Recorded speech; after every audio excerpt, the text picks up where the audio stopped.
Hello and welcome to our YouTube channel. Guys, हमने general English पे already series start की हुई है for our post of constable Jammu and Kashmir and Ladakh high court and as well as जितने भी आपके स्कॉस्ट के पोस्ट हैं and for all JKSSB exams. तो 2 लेक्चर्स हमने ऑलरेडी जो है आपके कंप्लीट किए हुए हैं। जो हमने आपका जो पहला टॉपिक था that was based on your articles, तो 2 लेक्चर्स में हमने उसको कंप्लीट किया। एंड अब आपको क्या करना है, अब आपको ज़्यादा से ज़्यादा MCQs की प्रैक्टिस करनी है। आप कहीं से भी करो, but before practising you must watch those 2 lectures also. तो आज का लेक्चर जो है this will be based on classes. इस पे हम टॉप 20 MCQs करेंगे एंड इस लेक्चर में हम आपको बताएंगे कि क्लासेस पे जो हैं किस टाइप की क्वेश्चंस पूछे जाते हैं। So this lecture will B for all the aspirants who have appeared, who have applied for the post of constable, junior assistant, high court, as well as जितने भी JKSSB के पोस्ट्स हैं, as well as SKUAST का accounts assistant as well as assistant cum typist या SSC का कोई भी exam हो, तो दिस लेक्चर विल बी और फॉर ऑल दीज पोस्टर्स। जितने भी एस्पिरेंट्स हमारे साथ पहली बार जुड़े इस वीडियो के ज़रिए, प्लीज़ इस वीडियो को ज़्यादा से ज़्यादा शेयर कीजिए और हमारे चैनल को सब्सक्राइब ज़रूर कीजिए। जितना भी आपका कांस्टेबल या Jammu and Kashmir high court का सिलेबस है, हम आपका पूरा कंप्लीट करवाएंगे। We have started from the very, आपका जो पहला यूनिट ही आता है that is general English constable के सिलेबस में, जिसमें पहला टॉपिक आपका आर्टिकल आता है, दूसरा जो है क्लासेस आता है। तो तीसरा टॉपिक आपका प्रोनाउन पे बेस है, वो हम कल उस पर लेक्चर अपलोड करेंगे। आप हमारे साथ ज्वाइन कीजिएगा, हम आपका पूरा सिलेबस जो है आपको कवर करवाएंगे। तो स्टार्ट करते हैं। क्लासेस में हम देखेंगे किस टाइप का क्वेश्चन जो है पेपर में पूछा जाता है। मेनली जो है we are asked to recognise the subordinate classes. ठीक है, क्लासेस के 2 टाइप्स होते हैं। पहले क्लास होता क्या है, क्लास जो है ये ग्रुप ऑफ वर्ड्स होता है। ठीक है, it is actually group of words जिसका अपना एक सब्जेक्ट होता है एंड ए फाइनाइट वर्ब। ठीक है, फाइनाइट वर्ब, उसको हम क्लास कहते हैं। तो class is actually the group of words which is having that contains one subject and a finite verb. उसके बाद क्लास के 2 टाइप होते हैं, एक होता है इंडिपेंडेंट क्लास, दूसरा होता है dependent class. Dependent class, independent class वो होता है, या इसे मेन क्लास या प्रिंसिपल क्लास कहते हैं। It has it is own complete meaning. ठीक है, it has it is own complete meaning, इसीलिए इसे इंडिपेंडेंट क्लास कहते हैं। And it is also known by main और प्रिंसिपल क्लास, इसको मेन या प्रिंसिपल क्लास भी कहा जाता है। उसके बाद आपका डिपेंडेंट क्लास है, जिसको सबऑर्डिनेट क्लास भी कहा जाता है। ये डिपेंडेंट होता है ये वाला क्लास, और इसी के टाइप्स हैं। We have noun class, we have adverb class, we have adjective class। तो यही क्लासेस जो हैं नाउन, एडजेक्टिव एंड एडवर्ब जो हैं आपको सेंटेंस में रिकॉग्नाइज करने पड़ते हैं। इसी टाइप का क्वेश्चन जो है आपके पेपर में पूछा जाता है। ठीक है, तो without wasting time we will start from the very question number 1। जितने भी एस्पिरेंट्स हमारे साथ पहली बार जुड़े हैं इस वीडियो के ज़रिए, प्लीज़ इस वीडियो को ज़्यादा से ज़्यादा शेयर कीजिए और हमारे चैनल को सब्सक्राइब ज़रूर कीजिए।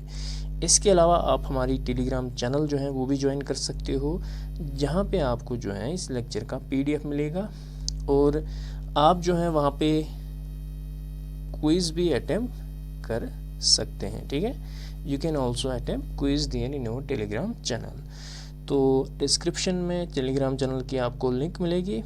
तो let us start from the very question number 1। Identify the types of the underline clauses in the following sentences. नीचे सेंटेंसेस दिए हुए हैं, हमें रिकॉग्नाइज करना है। तो जो अंडरलाइन पार्ट है, जो अंडरलाइन क्लॉज है, हमें बताना है कि वो कौन सा क्लॉज है। I know that she is honest. Option is are noun clause, adverb clause, adjective clause and independent clause. देखो यूजुअली आपका जो नाउन क्लॉज होता है, ठीक है, नाउन क्लॉज होता है और एडजेक्टिव क्लॉज होता है, इसमें जो कंजक्शंस यूज होते हैं, you should remember that, what, who, how, ठीक है। इसके अलावा एडजेक्टिव में भी आपका यूज़ होगा दैट, वहाँ पे वायर भी यूज़ होगा, वहाँ पे हु भी यूज़ होगा, वहाँ पे विच भी यूज़ होगा, वहाँ पे विच भी यूज़ होगा। अब आपको याद रखना है, अगर इन कंजक्शन से पहले आपका नाउन आ रहा है तो that is an adjective clause, ठीक है, that is an adjective clause. अगर यहाँ पे आप देखोगे दैट से पहले क्या आता है, know, know is not a noun, it means that it is a noun clause, it is a noun clause. तो आँख बंद करके आपको नाउन क्लॉज पे टिक करना है, ठीक है। ऑप्शन नंबर ए जो है यहाँ पे करेक्ट आंसर आएगा। आई नो, मुझे पता है, दैट शी इज़ ऑनेस्ट, तो मुझे पता है दैट शी इज़ ऑनेस्ट, तो यहाँ पे जो है option number A that is noun clause आएगा।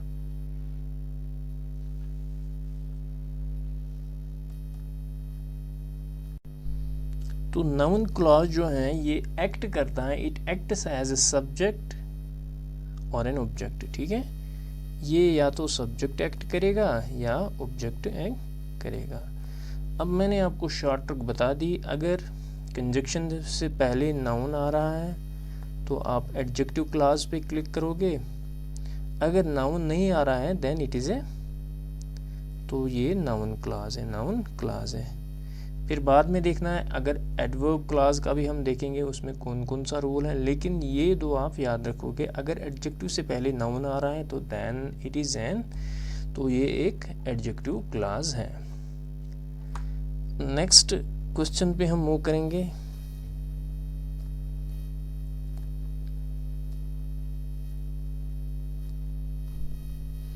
नेक्स्ट क्वेश्चन जो है that is when the rain stopped we went outside to play. When the rain stopped we went outside to play. तो यहाँ पे जो है टाइम की बात हो रही है, तो इट इज एडवर्ब क्लॉज, ठीक है, एडवर्ब क्लॉज। एडवर्ब क्लॉज के लिए आपको याद रखना है मैनर, प्लेस, ठीक है, manner, place, reason, time, comparison. तो ये सभी चीज़ें जो हैं एडवर्ब क्लॉज के लिए यूज़ की जाती हैं। तो यहाँ पे टाइम की बात हो रही है, when the rain stopped we went outside to play. तो यहाँ पे ऑप्शन नंबर बी जो है इसका करेक्ट आंसर आएगा, that is adverb clause, adverb clause. तो आगे जाके आपको अच्छे से क्लियर हो जाएंगे सभी। Another question is the man who is standing there is my uncle। तो अगर आप who से पहले देखोगे, who से पहले क्या आ रहा है, आपका नाउन आ रहा है, तो सीधे जो है आपको एडजेक्टिव क्लॉज पे जाना है, एडजेक्टिव क्लॉज पे। तो कुछ और पूछना ही नहीं है, who से पहले जो है आपका नाउन आ रहा है तो it is an adjective clause. The man who is standing there is my uncle, ठीक है, is my uncle. Option number C जो है इसका करेक्ट आंसर आएगा। तो एडजेक्टिव का आपको ऑलरेडी पता हुआ है, एडजेक्टिव जो है it actually modifies noun and pronoun, ठीक है। तो ये नाउन या प्रोनाउन को मॉडिफाई करता है या उसके बारे में हमें एक्स्ट्रा इन्फॉर्मेशन देता है। It tells more about noun, ठीक है, it tells us more about noun. तो आप वैसे भी याद रख सकते हो। द मैन, आदमी, तो आदमी के बारे में और एक्स्ट्रा इन्फॉर्मेशन दी जा रही है, that who is standing there is my uncle, ठीक है। तो ये भी आप याद रख सकते हो। नेक्स्ट क्वेश्चन जो है that is Student stood up when the teacher came. Student stood up when the teacher came. तो options are noun clause, adverb clause, adjective clause. Option number D is independent clause. Independent clause. तो यहाँ पे again time की बात हो रही है. Student stood up when the teacher came, तो ये आपका एडवर्ब क्लॉज हो गया, adverb clause of time. Option number B. Next is she believed that she could win. She believed that she could win. तो अगर आप दैट से पहले देखोगे तो नाउन नहीं आ रहा है, तो इसका मतलब है डायरेक्टली आप नाउन पे क्लिक करोगे. That is the noun clause. Option number A will be correct for this question. ठीक है, तो एक्चुअल में नाउन क्लॉज जो है आपको व्हाट का आंसर देता है. ठीक है, ये भी आप याद रखोगे. नाउन क्लॉज जो है it actually answers you what. जैसे फॉर एग्जांपल शी बिलीव्ड, उसने बिलीव किया. व्हाट, उसने बिलीव किया तो क्या किया, दैट शी कुड विन. ठीक है, तो ये व्हाट का आंसर आपको आ रहा है, that is why it is noun clause. या आप दैट से पहले जो है आपका नाउन नहीं आ रहा है, so it is a noun clause. Next question जो है that is I will call you when I arrive. I will call you when I arrive. तो यहाँ पे अगेन टाइम की बात हो रही है, तो टाइम जो है it is adverb clause. option number B.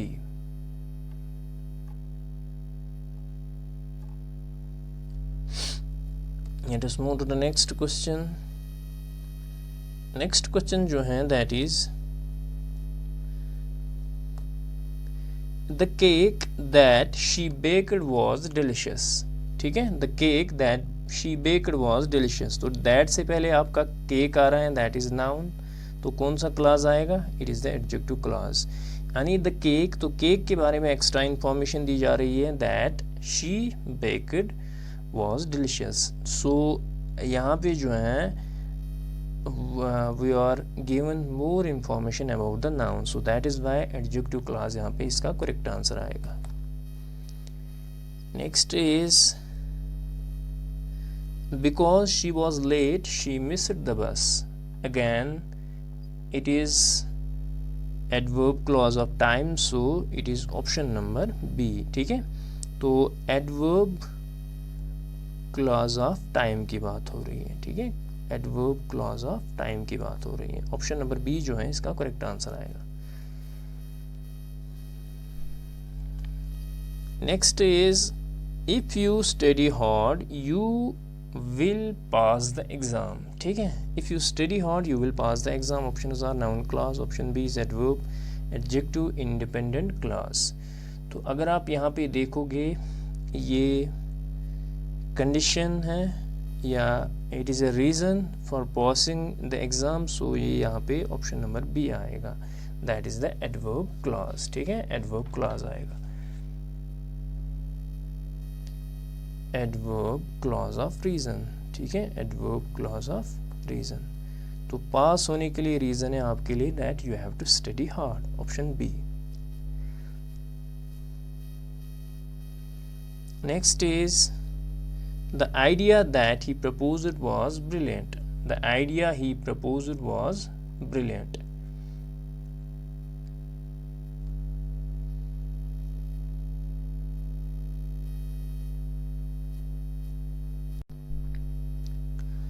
तो the idea that he proposed was brilliant. तो दैट से पहले आपका idea act as a noun, so यहाँ पे एडजेक्टिव क्लास आएगा. ठीक है, the idea that he proposed was brilliant. तो आइडिया के बारे में जो है एक्स्ट्रा इन्फॉर्मेशन दी जा रही है, that is why it is an adjective class.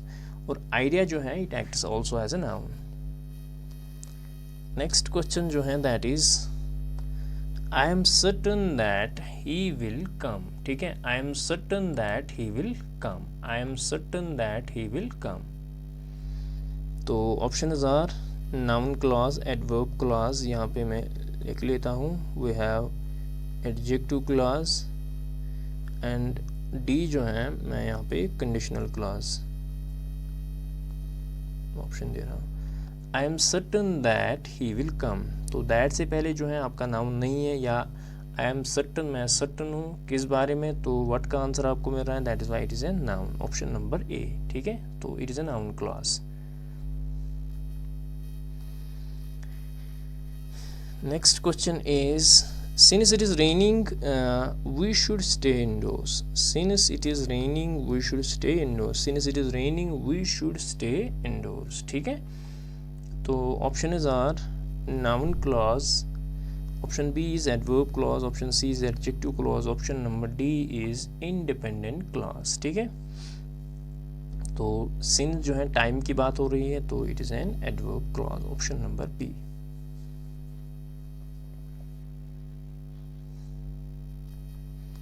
Next question is the woman whom I met yesterday is my neighbor, तो noun clause, adverb clause, adjective clause, independent clause, तो होम से पहले आपका woman आ रहा है, ठीक है, and simply it is adjective clause, ठीक है, ऑप्शन नंबर सी जो है इसका करेक्ट आंसर आएगा, तो something is tell more about the woman, that is why it is an adjective clause, तो एक्स्ट्रा इन्फॉर्मेशन दी जा रही है वुमन के बारे में, तो आपका एडजेक्टिव क्लॉज आएगा। Next question, if you need help just ask, ठीक है, if you need help just ask, तो आपके ऑप्शंस हैं noun clause, adverb clause, adjective clause, independent clause, ठीक है,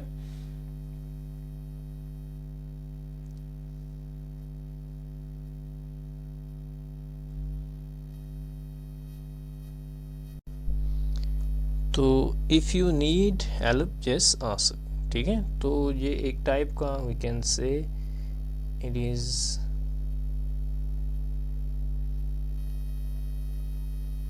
कंडीशनल एडवर्ब क्लॉज, ठीक है, कंडीशनल एडवर्ब क्लॉज, तो यहाँ पे ऑप्शन नंबर बी जो है इसका करेक्ट आंसर आएगा, तो इफ़ यू नीड हेल्प जो है it is specifically an adverbial clause, ठीक है, तो option number B. Just ask जो है, जस्ट आस्क आपका ये भी आपका डिपेंडेंट क्लॉज में ही आए, तो यहाँ पे जो है आपका एडवर्ब क्लॉज आएगा, so if you need help just ask, ठीक है, तो it is a subordinating, we can say it is a conditional adverb clause, option number B. Next question जो है that is she was surprised that he apologised, ठीक है, तो option is are noun clause, adverb, adjective and independent clause, तो option number A जो है इसका correct answer आएगा नाउन क्लॉज, तो दैट से पहले आपका वर्ब नहीं है, that is Y it is noun clause, और आपको जो है शी वॉज सरप्राइज्ड, वो सरप्राइज थी किसके लिए, दैट ही अपोलोजाइज्ड, ठीक है, तो आपको व्हाट का आंसर मिल रहा है, that is why it is a noun clause. The news that he shared was shocking. The news that he shared was shocking, ठीक है, तो दैट से पहले आपका न्यूज़ है तो आपका एडजेक्टिव क्लॉज आएगा, ऑप्शन नंबर सी, तो न्यूज़ के बारे में एक्स्ट्रा जो है बताया जा रहा है, उसको मॉडिफाई किया जाए नाउन के बारे में, that he shared was shocking, ठीक है, तो वो न्यूज़ जो उसने शेयर की थी वाज शॉकिंग, तो ऑप्शन नंबर सी जो है इसका करेक्ट आंसर आएगा। Let us move to another question, that is after the meeting ended we went to lunch, option is all noun clause, adjective, adverb, adjective and independent clause, after the meeting ended we went to lunch, ठीक है, तो यहाँ पे जो है time की बात हो रही है, ऑप्शन नंबर बी इसका करेक्ट आंसर आएगा, that is adverb clause of time. Next question is I have no doubt that she will succeed. I have no doubt that she will succeed. I have no doubt, तो आपको what का answer मिल रहा है, तो noun clause जो है इसका correct answer आएगा, option number A. Next is wherever you go I will follow, I will follow. Wherever जो है ये एक्चुअल में it is related to time, ठीक है। आप जहाँ भी जाओ तो wherever you go I will follow you, तो आपका ऑप्शन नंबर बी आएगा, that is adverb clause, adverb clause. Next and last question of this session is the movie that we watched was amazing, the movie that we watched was amazing। तो option is और noun clause, adverb clause, adjective clause, independent clause. The movie that we watched was amazing, तो that से पहले आपका क्या है, noun है, तो आपका एडजेक्टिव क्लॉज आएगा। Something is tell more about the noun, that is why adjective clause आएगा। सो ऑप्शन सी जो है इसका करेक्ट आंसर आएगा। So these were the 20 important MCQs on your classes. I hope आपको हमारा कंटेंट पसंद आया होगा। जितने भी एस्पिरेंट्स हमारे साथ पहली बार जुड़े हैं इस वीडियो के जरिए, प्लीज़ इस वीडियो को लाइक कीजिए और शेयर कीजिए और हमारी चैनल को सब्सक्राइब ज़रूर कीजिए। तो आउट ऑफ 20 जो है आप अपना स्कोर भी ज़रूर बताएंगे। और अगर आपको इस लेक्चर का PDF चाहिए तो आप हमारी टेलीग्राम चैनल जो है वो ज्वाइन कर सकते हैं, डिस्क्रिप्शन में आपको उसकी लिंक मिलेगी। तो मिलते हैं नेक्स्ट वीडियो में, till then take care, bye bye.